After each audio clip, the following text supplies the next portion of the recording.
প্রিয় দর্শক, আজকে আপনাদের দেখাবো যে ইনভার্টার দিয়ে কীভাবে মেশিন চালানো যায়। এই যে আপনারা দেখুন, এই যে ব্যাটারি কালেকশন, নেগেটিভ আর পজিটিভ, এই যেখান দিয়ে ইনভার্টার এসেছে, এখান দিয়ে সুইচে নিয়েছি, সুইচের থেকে যে ইনভার্টার এসেছে, এই দেখছেন ইনভার্টার থেকে ডাইরেক্ট এই যে মেশিন, এই যে মেশিন দেখছেন।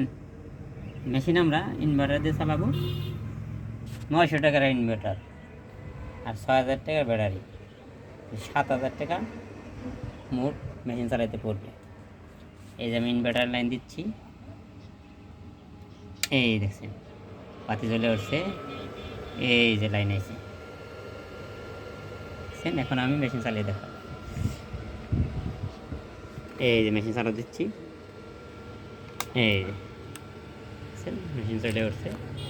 এই দেখেন মেশিন এখন কাজ করবো, আপনারা দেখতে পাবেন। মাত্র 700 টাকায় আইপিএস দিয়ে মেশিন চালানো যাবে। এই দেখছেন, এই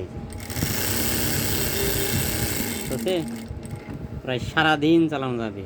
120 এমপিয়ার ব্যাটারি আর 100 ওয়াট একটা ইনভার্টার, 1000 ওয়াটের একটা ইনভার্টার। এটা দিয়ে আপনারা সারাদিন মেশিন চালাতে পারবেন। আল্লাহ হাফেজ।